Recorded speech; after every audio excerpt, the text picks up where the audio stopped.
அஸ்ஸலாமு அலைக்கும் வரஹ்மத்துல்லாஹி வபரகாத்துஹு. அன்பான மாணவர்களே, இன்று நாம் இஸ்லாமில் மிகவும் அழகான ஒரு குணத்தை பற்றி கற்றுக்கொள்ள போகிறோம். அதற்கு பெயர் ஹயா.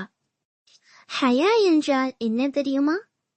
ஹயா என்றால் தவறான செயல்களை செய்ய வைக்கப்பட்டு மரியாதையுடனும் நல்ல முறையிலும் நடந்து கொள்வது. ஒரு ஹயா உள்ள முஸ்லிம் ஒழுக்கமாக உடை அணிவார், கிட்ட வார்த்தைகளையும் கிட்ட செயல்களையும் தவிர்ப்பார். அன்பான மாணவர்களே, ஹயா என்பது உடையில் மட்டுமல்ல, அது நாம் பேசும் விதம், நாம் நடந்து கொள்ளும் விதம், மற்றவர்களை மதிக்கும் விதம், இவற்றிலும் ஒழுக்கம் இருக்க வேண்டும். உதாரணமாக, கிட்ட வார்த்தைகள் பேசாமல் இருப்பது, பெற்றோர்கள், ஆசிரியர்கள் மற்றும் பெரியவர்களை மதிப்பது, ஒழுக்கமாக உடை அணிவது, எல்லோரிடமும் மரியாதையாக நடந்து கொள்வது. அல்லாஹ் குர்ஆன்ல சொல்றா,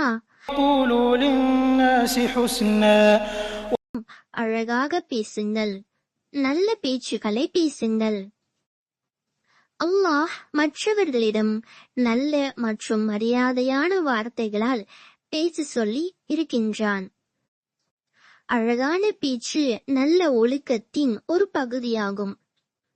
அன்பான மாணவர்களே, இப்போதும் நினைவில் வைத்துக் கொள்ளுங்கள், ஒழுக்கம் நம்மை நல்ல முஸ்லிம்களாக மாற்றும்.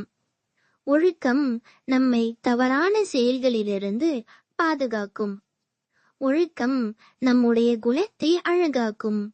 அல்லாஹ் நம்மை நல்ல ஒழுக்கமுடைய உள்ள பிள்ளைகளாக ஆக்குவானாக. ஆமீன், இன்ஷா அல்லாஹ். ஜஸாக்குமுல்லாஹு ஹைர். அஸ்ஸலாமு அலைக்கும் வரஹ்மத்துல்லாஹி வபரகாத்துஹு.